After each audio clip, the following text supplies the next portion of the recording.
Leo akiwa kwenye basi, kila akifumba macho, ndoto ya ajabu inamtokea. Anaona basi alilopanda linapata ajali na kulipuka, na kila mtu anapoteza maisha. Lakini anapofumbua macho, anakuta bado yupo mzima kwenye basi. Hii ndoto ikamrudia mara 3, ndipo Ling akaamua kujaribu kuomba kushuka kwenye basi. Lakini dereva hakukubali. Hakuna abiria aliyekuwa anaruhusiwa kushuka kabla ya kituo maalum cha kushukia. Akajaribu kufungua mlango atoke, lakini akazuiwa na abiria mmoja. Kisha akashuhudia basi linaripuka mara ya 4. Kama kawaida, kuzenduka akajikuta yupo kwenye basi tena. Akapata plan nyingine, akafake kama amepatwa na mshtuko wa moyo, akamwomba dereva asimamishe gari ili ashuke. Lakini ndo kwanza dereva akaongeza speed, kwani hairuhusiwi kushuka kabla ya kituo. Sasa mtu alikuwa kakaa naye kwenye siti, Xiao, akamwomba na kumwelekeza dereva ili amshushe Ling. Lakini kabla basi halijasimama, mama mmoja alikuwa na mume wake mwenye shida ya mshtuko wa moyo na hutembea na dawa mahali popote, akasogea na kumpa dawa Ling. Ling akafeli tena kutoka kwenye basi. Kabla hajafikiria tena, basi likaripuka kwa kugongana na roli la mafuta. Kisha alipoamka mara ya 5, akawa ameshakata tamaa kabisa kuhusu kutoka kwenye basi. Sasa jirani yake Xiao akataka kumpa tishu afute machozi, maana alikuwa akilia. Kwa bahati mbaya akamgusa kifuani ya Ling. Akaomba msamaha na kusema, sikumaanisha kufanya hivyo. Hapo hapo Ling akapata wazo. Akamshika mkono na kisha akaanza kusema, huyu kijana anataka kunifanyia unyanyasaji wa kijinsia, hivyo naombeni nishuke nimpeleke polisi. Xiao akakatana kusema hata kamera zinaweza kuonyesha kuwa sijafanya kosa lolote. Abiria mmoja akawa anachukua video. Basi dereva akakubali kusimamisha basi, na mara tu liliposimama, Ling haraka akashuka. Pia akaomba kushuka na Xiao akidai anataka kumpeleka polisi, lakini lengo lake lilikuwa ni kumtoa kwenye gari ili kuokoa maisha yake. Sasa basi lilipoondoka, Ling akashusha pumzi. Xiao akashangaa kwa nini Ling fanya hivyo. Ling akamwomba msamaha kwa kilichotokea kwenye basi na bila kusema chochote akaondoka pale. Kisha Xiao akachukua taksi. Sasa Ling akawa anapita pembeni ya barabara. Sasa mara akapigiwa simu. Akiwa anaongea na simu, mara akasikia mlipuko aliye basi na kuziba masikio. Sasa kwa bahati mbaya pikipiki ilikuwa inapita, ikampush kidogo na Ling akaenda chini na kupoteza fahamu pale pale. Haraka akachukuliwa na kuwahishwa hospitali. Akaendelea kuona kwenye ndoto kuwa basi linazimwa moto na abiria wote wamefariki vibaya. Pia akamwona na Xiao akiwa ameungua vibaya na yupo mahututi. Sasa Ling akiwa hospitali, akaletwa Xiao ambaye alikuwa kaungua na ana hali mbaya. Sasa polisi wakaanza kuchunguza ile ajali. Wakaangalia CCTV kamera, wakagundua kuwa dakika chache kabla ajali kutokea, Ling akiwa na Xiao walishuka kwenye basi na wao pekee ndio waliopona, japo Xiao aliungua vibaya na Ling alipata ajali. Sasa ofisa wa polisi Zhang ambaye ndio anadili na kesi kama hizi akaanza kupeleleza na kuhisi kuna kitu cha tofauti kwa Ling. Sasa Ling naye akiwa hospitali akawa kapata wafadhali, basi akawa na mawazo sana. Sasa ipo hivi, yote haya wanayoyaona ni ndoto tu na hayajatokea. Basi polisi wakafika kumtembelea, kisha wakaanza kumhoji maswali.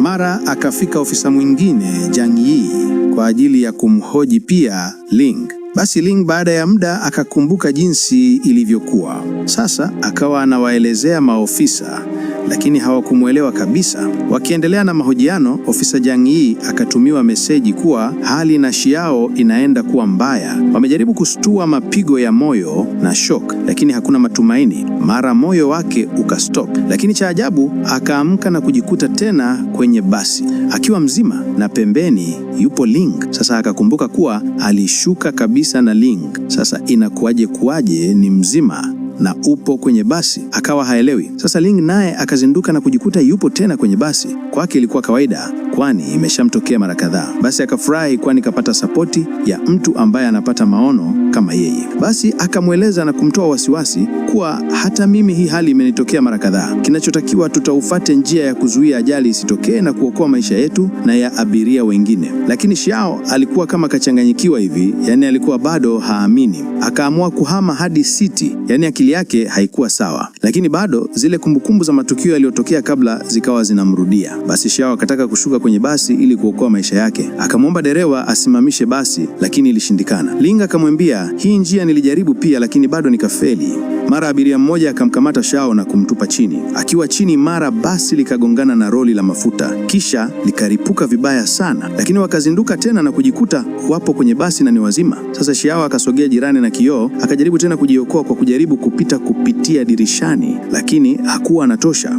Akapata wazo, akachukua nyundo sasa ili abomoe kabisa kioo. Ling akamwambia, na mimi nishajaribu hiyo njia lakini haukufanya kazi. Alipofanikiwa kuvunja kioo, anapotaka kutoka nje, abiria mmoja akamshika na kumrudisha ndani tena. Basi Ling akamwambia, tukipata chansi nyingine usireact haraka ili tuweze kupata njia ya kutatua hii ajali. Kisha tena basi likaripuka. Kama kawaida wakaamka mara nyingine tena wakiwa kwenye basi wazima. Ndipo sasa Xiao akakubali kutuliza akili ili waweze kusolve hili tatizo. Ling akamwelekeza jinsi alivyofanikiwa kushuka kwenye gari mara ya kwanza kwa kumsingizia Xiao na mnyanyasa, lakini bado hakufanikiwa. Ule mlipuko ulitokea na walipoamka wakajikuta wapo kwenye basi. Basi Ling akamwambia Xiao, unaonaje badala ya kutafuta njia ya kushuka kwenye basi, tutafute njia ya kuzuia ajali isitokee? Wakakubaliana. Kisha Ling akasogea kwa dereva na kumwomba asimamishe gari ili wapunge hewa. Akajifanya kama anaumwa asthma, lakini dereva hakumsikiliza na tena yule mama akampa dawa. Hii ikawa imefeli. Sasa wakajadili na kuona wanatakiwa kumshauri dereva apunguze spidi ya basi ili ajali isitokee.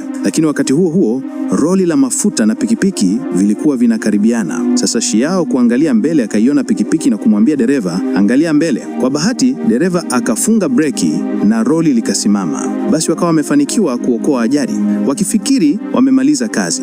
Lakini ndo kwanza mchezo unaanza. Mara Ling akasikia sauti kama ya alamu hivi ambayo aliisikia kabla ya mlipuko wa mara ya kwanza. Aisee, mara mlipuko ukatokea tena na basi likaripuka. Tena wakazinduka na kujikuta wapo kwenye basi. Ndipo sasa Ling akagundua kumbe sababu ya mlipuko sio ajali bali ni bomu ambalo lipo ndani ya gari na sio ajali ya kugongana na pikipiki wala roli. Sasa ili kujiokoa, Ling akairudia ile njia ya mara ya kwanza ya kumsingizia Xiao na mnyanyasa na wakafanikiwa kushuka kwenye basi. Kisha haraka Ling akawapigia polisi na kutoa taarifa kuwa kuna basi ndani yake lina bomu. Basi haraka polisi wakajiandaa na kuelekea huko. Lakini kabla hawajafika, basi likaripuka. Polisi wakaamua kuwapigia simu tena, lakini Ling akaizima simu kabisa. Hata hivyo, polisi wakabaki na namba yake na pia wakawa wanawaangalia kwenye CCTV kamera. Sasa huku Ling akiwa na Xiao wakawa bado wana maswali mengi, maana ni kama illusion fulani inatokea, unakiona kitu ambacho kinakuja kutokea mbele alafu ukakuwa kama kwenye ndoto hivi. Basi wakajaribu kukalkulate muda ambao wanatumia kuamka kila baada ya mlipuko na kuona ni kama unatofautiana dakika moja. Sasa wakaendelea kujiuliza, tunawezaje kuvunja haya maono? Xiao akaona anachanganyikiwa, akatupa ile karatasi kwenye dustbin. Sasa wakajua kabisa lazima polisi watawakamata kwa ajili ya kuwahoji. Xiao akasema, naona bora tuwaeleze polisi ukweli. Lakini Ling akamwambia, hapana, tukiwaeleza polisi kuwa basi linalipuka na tunajikuta tena kwenye basi wazima, hakuna atakayetuamini na wanaweza hisi sisi ndio tunasababisha mlipuko. Kwa hivyo tusiwaeleze hivyo. Baada ya muda, kweli bwana, polisi wakafika na kuwachukua hadi kituo cha polisi. Walipohojiwa kuhusu kulipuka kwa basi, lakini hawakusema kitu. Baada ya kuulizwa sana ndio wakakubali, wakawaeleza polisi process yote ilivyokuwa. Wanaona kabisa kama basi linalipuka kwenye maono, lakini kila wakijaribu kujiokoa na kutoka kwenye basi linalipuka na wakiamka wanajikuta tena kwenye basi. Lakini polisi hawakuelewa kabisa. Hata wewe mtazamaji naamini usingekubali kirahisi. Sasa Ling akiwa kwenye chumba cha mahojiano, usingizi ukamchukua akalala. Kuamka akajikuta tena kaamkia kwenye basi na yupo na Xiao pamoja na abiria wengine. Na kwa sasa Ling akaamua kusaidia maisha ya watu na kuzuia ajali. Basi akawaeleza watu wote kuwa humu ndani kuna bomu na muda wowote litalipuka. Lakini kabla hawajafanya chochote, bomu likaripuka tena na basi likasambaratika. Kwa mara nyingine tena wakaamka wakiwa kwenye basi. Wakagundua basi kuna mtu atakuwa na hilo bomu na kalishika. Sasa wakaanza kuchunguza nani anaweza kuwa na bomu. Kwanza wakawatoa wazee wawili kwani hawawezi kuhusika. Kisha wakaendelea kuwacheki wengine. Sasa Sao kuangalia nyuma ya gari akakumbuka kuna jamaa ambaye ataingia kwenye basi kituo kinachofuata. Na kwa kuwa hali hii hujirudia, wakaamua kushuka kituo kinachofuata. Na kweli mtu alomuhisi akaingia kwenye basi. Ling bila kuchelewa akawapigia simu polisi na kuelekeza kuhusu muuaji ambaye yupo na bomu kwenye lile basi. Lakini Sao hakupenda. Akajua polisi wanaweza wahisi wao tena, hivyo akajitenga na kuondoka. Huku mkuu wa polisi Jiang Yi wakafika barabarani na kulizuia lile basi.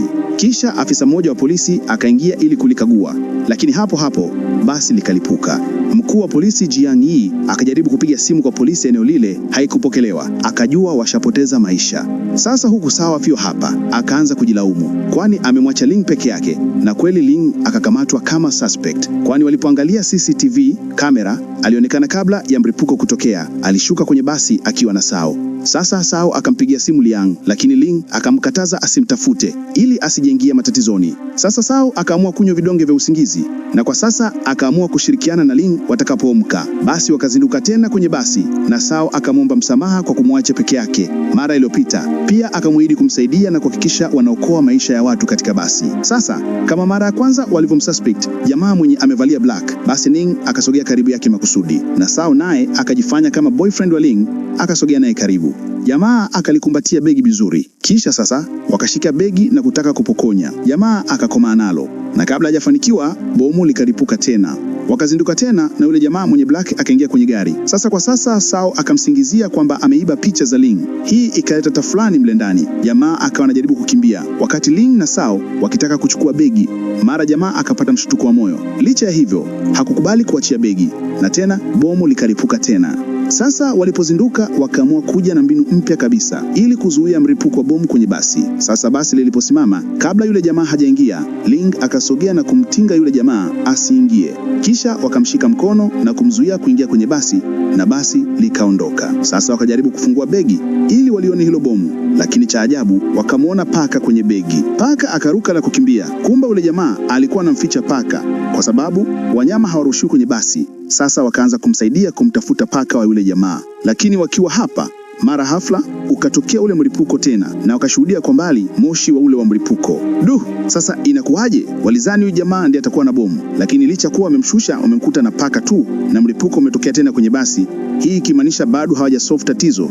Bwana, ni drama moja ambayo inadili sana na maona, yani kuona vitu ambavyo ni kama reality vinatokea, lakini unarudi pale pale mwanzoni. Sasa majibu ya maswali mengi ambayo unayo mpenzi mtazamaji yapo katika episode ya pili. Basi nikusihi usikose kabisa. Mimi ni John na hii ni John Recap. Jiunge nasi kwa kusubscribe katika channel yetu ili uendelee kupata taarifa hizi kila siku. Zina la ziada ni kuage na tukutane katika episode ya pili. Bye bye.